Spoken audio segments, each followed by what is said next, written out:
Atomic structure के questions करेंगे। AS chemistry का ये टॉपिक है। पहला क्वेश्चन है, what number of the proton, neutron and electron are present in the ion of Fe+354।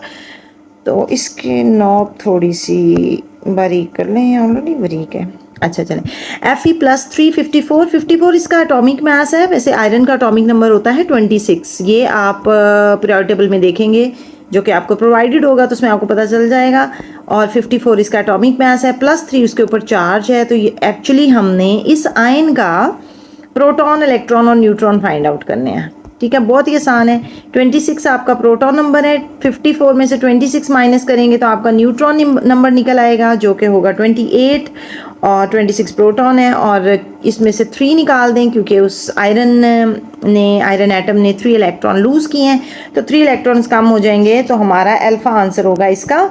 अगला क्वेश्चन है, single phosphorus 32 nucleus can be produce, यानी कि हम फास्फोरस 32 प्रोड्यूस कर रहे हैं। किससे प्रोड्यूस कर रहे हैं? हम सल्फर 32 से प्रोड्यूस कर रहे हैं, और इसको हम इसमें ज्वाइन क्या करें, ऐड क्या करें, एक पार्टिकल X ऐड करें। In the process of proton is emitted. अच्छा, हम पीरियोडिक टेबल में देख लेते हैं कि हमारा जो सल्फर है ना, उसका एटॉमिक नंबर होता है हमारे पास 16, और जो फास्फोरस होता है उसका एटॉमिक नंबर होता है 15। और इस प्रोसेस में जब हम X पार्टिकल सल्फर 32 में ऐड अप करते हैं तो क्या हो रहा है, साथ में एक प्रोटॉन भी निकल रहा है, यानी एक प्रोटॉन निकल रहा है। और आपको पता है ना, proton add up to the mass of the nucleus, और एटॉमिक मास को ऐड अप करता है। तो ये हमें प्रोटॉन नंबर बता रहा है और ये हमें प्रोटॉन नंबर बता रहा है। यानी जब S32 में हम X बम्बार्ड करेंगे तो उसमें से इलेक्ट्रॉन, एक प्रोटॉन जब निकल जाएगा तो उसका एटॉमिक नंबर ऑटोमेटिकली कम हो जाएगा ना।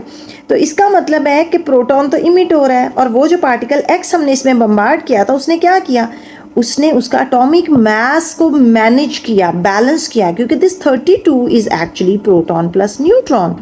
और अगर पार्टिकल में से प्रोटॉन निकल गया है और इवन देन उसका मास 32 ही है, इसका मतलब है ये पार्टिकल न्यूट्रॉन था।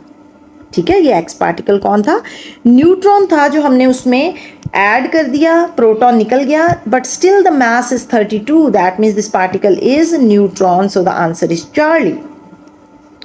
ओके जी, नेक्स्ट है इसका क्वेश्चन हमारे पास, थोड़ा सा जूम कर लेते हैं।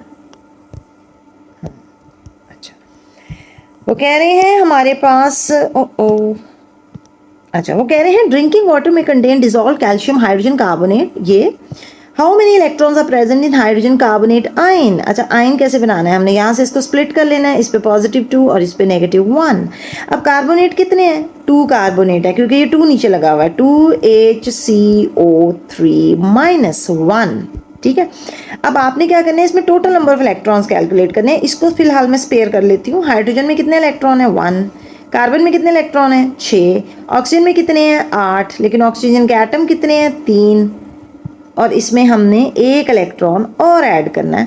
तो डी मैस रूल लगाएं, 8 3 24, यस 24 + 7 + 1 कितना बना, 24, और एक 25 और 7, 25 और 7 कितना बना, 32।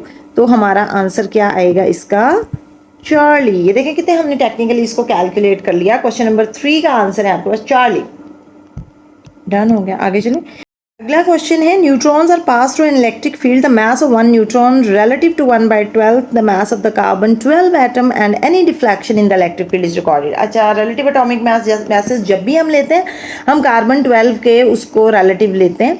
तो 1 न्यूट्रॉन का जो रिलेटिव एटॉमिक मास होता है ना, वो हमें पता है, आपने मेरी वीडियो देखी होगी जिसमें मैंने इलेक्ट्रॉन, प्रोटॉन, न्यूट्रॉन के मैसेस और चार्जेस के बारे में बात की थी कि रिलेटिव एटॉमिक मैसेस और रिलेटिव चार्जेस कैसे कैलकुलेट हुए थे। नहीं देखी तो वो वीडियो जाके देख लें, उसमें सारी डिस्कशन हुई है, सब कुछ एक्सप्लेन हुआ है।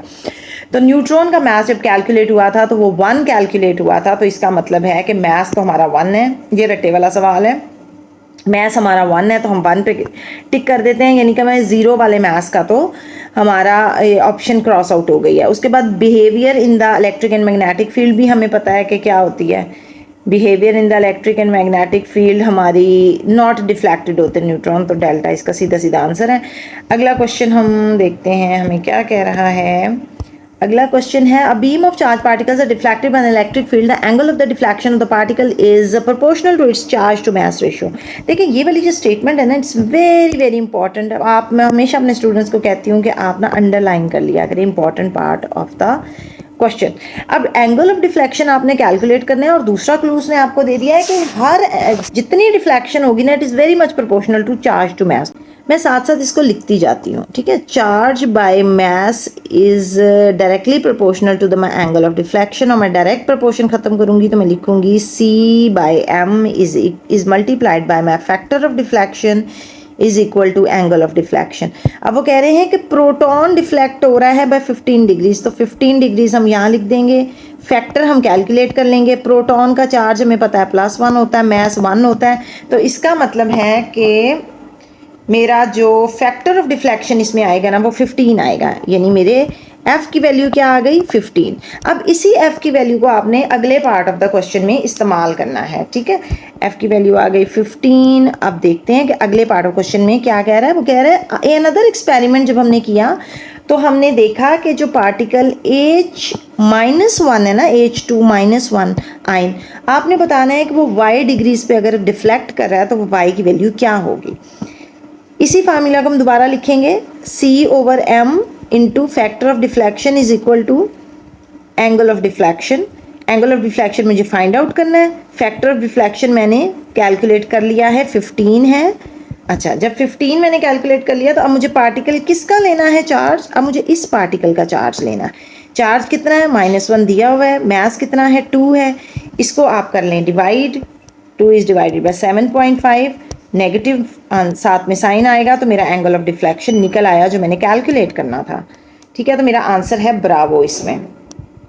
अगला क्वेश्चन है in which species are the number of proton, neutron, electron और ऑल डिफरेंट। अच्छा, इसके लिए ना आपने कैलकुलेशन करनी है, आपने सारे ऑप्शंस के ना कैलकुलेट कर लेने हैं, नंबर ऑफ इलेक्ट्रॉन, प्रोटॉन और न्यूट्रॉन। तो फ्लोरीन में हमारे पास होते हैं इलेक्ट्रॉन 10, क्योंकि ये एक नेगेटिव पार्टिकल है तो एक इलेक्ट्रॉन इसने गेन किया होगा। प्रोटॉन इसके पास 9 होंगे और न्यूट्रॉन इसके पास 10 होंगे, ठीक है। आपका क्वेश्चन आपसे कह रहा है कि तमाम पार्टिकल्स डिफरेंट हैं उसमें, इलेक्ट्रॉन, प्रोटॉन एंड न्यूट्रॉन, तो आपने सारे पार्टिकल्स देखने हैं ना। तो सोडियम आपका आ रहा है, यहाँ पर सोडियम का नंबर ऑफ इलेक्ट्रॉन आएंगे 10, प्रोटॉन आएंगे 11 और न्यूट्रॉन्स आएंगे 12, 10, 11, 12। So all my particles are different in here, so bravo is my answer for this. अगले भी आपके पास टाइम होगा तो कैलकुलेट कर लें, लेकिन इतना टाइम होता नहीं है। ए लेवल का पेपर 1 का क्वेश्चन, एक एक क्वेश्चन पे बहुत टाइम लग जाता है, तो जहाँ पर आपको श्योर है कि यही आंसर है, आपने कैलकुलेशन सही किया है, तो just mark the answer and go on. The ion Y-3 contains 18 electron and has a mass number of 31. How many proton and neutron Y-3 has? अच्छा, Y-3 का मतलब है उसने हमें बता दिया है कि उसके इलेक्ट्रॉन 18 हैं। 18 कैसे हुए? क्योंकि उसका एटॉमिक नंबर 15 होगा ना, तो उसने 3 इलेक्ट्रॉन गेन किए तो उसके पास 18 हो गए इलेक्ट्रॉन, और उसका मास नंबर है 31। तो जब उन्होंने ये सारी चीज़ें आपको दे दी, आपने इनको रिलेट करना है और क्या कर लेना है, कैलकुलेट कर लेना है।